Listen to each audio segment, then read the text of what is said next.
Hello, YouTube users. Today I want to talk about this whole Reverend Wright scandal. What I find amazing is how people have reacted to seeing this man say what he said on the pulpit. I myself, for many years, I've heard the exact same things from people who I've encountered in my life, and I'm not gonna just say these were crazy people. These were intelligent people. These were people who could back up what they were saying with facts and history. And ironically enough, Reverend Wright is the same type of person.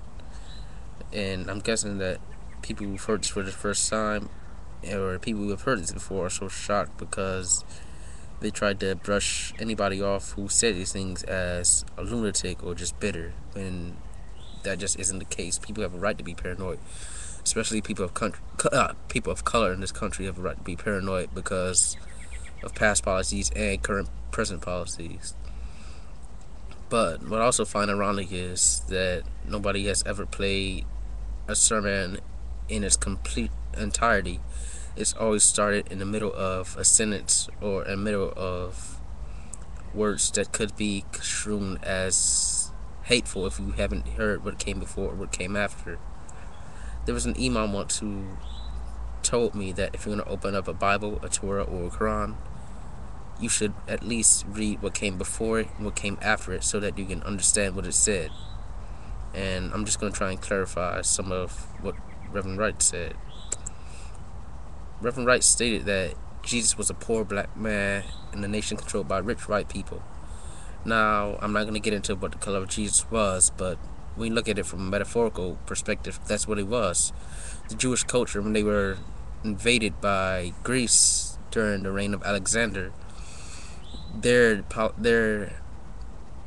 rich rose and their religion, they were subject to a greater power to the Empire of Greece. So you can construe this to be equivalent to that of the African American today in America, where our culture, our lives are subject to that of the white Anglo-Saxon Protestant in America. Just look at how rap culture is viewed. Look at how black culture is viewed in general. You don't see Congress discussing songs such as "Baby Raper" by Guar or "Pour Some Sugar on Me" by some crappy '80s metal band, and how that could mess up white youth. But you do see them talking about rap culture and how that could mess up generations of young people.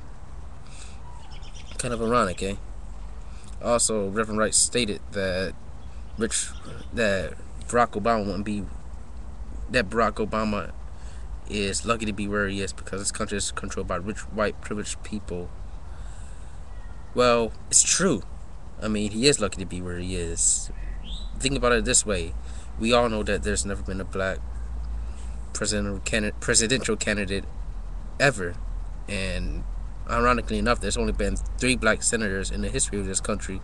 One of which is Barack Obama. Another one who was Carol Mosley and Edward Brooke.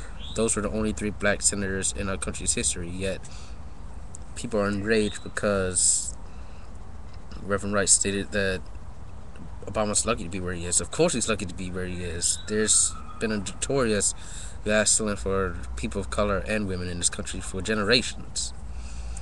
And then there's another one that people got all up in arms about. Reverend Wright stated that Hillary ain't never been called a nigga. Well, it's true, she hasn't. And to be fair, you don't see that type of language used out in the open much today, but we do have code words. Just look at people like Farrakhan, Sharpton, and Jackson. They get called race baiters. They get called black supremacists by many right-wing conservatives because they point out many of the injustices in this country. Now, I'm not a fan of these people for the most part. Like, I'm not a fan of many of their attributes, should I say. I'm not a fan of Farrakhan's anti-Semitism or his racism. I'm not a fan of Sharpton and Jackson's self-interest, which is what they seem to have for the most part.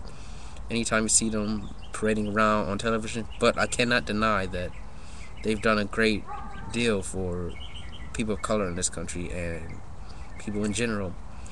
Farrakhan has rehabilitated numerous people who've been in prison and turned their lives around.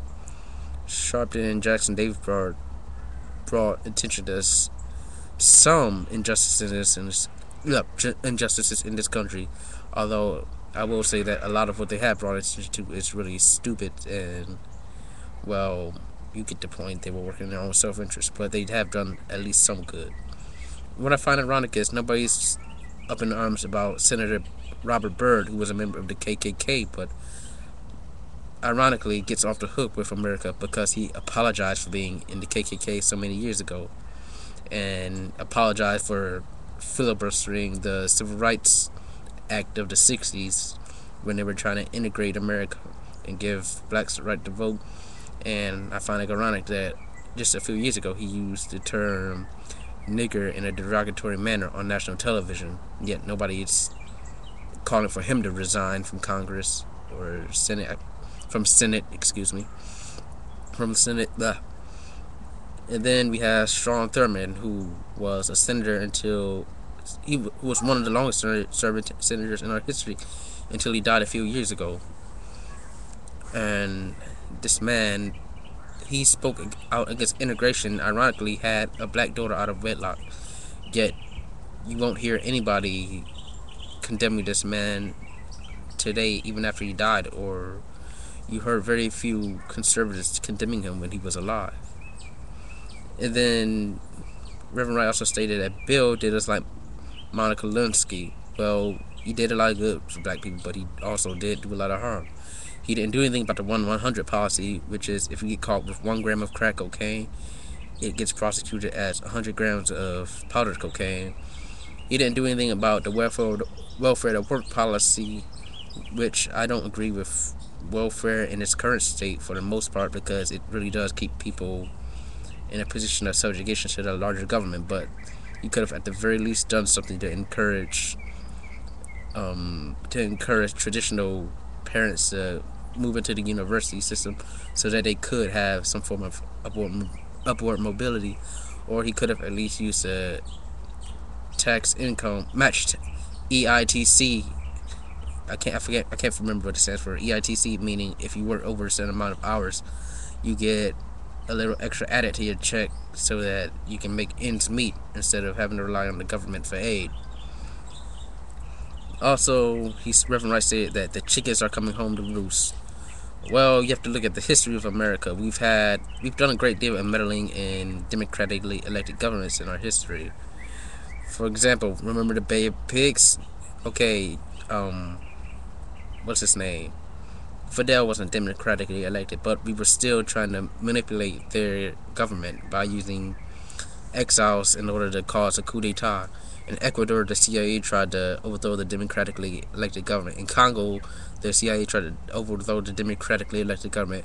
In the Dominican Republic, the CIA tried to overthrow a democratically elected government. In Brazil, the CIA tried to overthrow a democratically elected government, and they succeeded in all of these cases. And even in Ghana, they did it in the 60s with Kwame Nkrumah.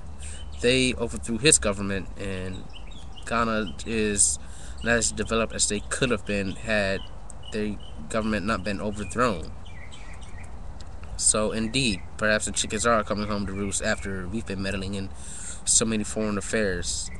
Also, ironically, when Reverend Wright stated GD America, another politician or author stated this a few years ago, and he was embraced by the right-wing politicians in this country. I'm going to read some quotes, and these quotes are, well, I'm running out of time on my video, so perhaps I'll post another video reading these quotes. So, toodles.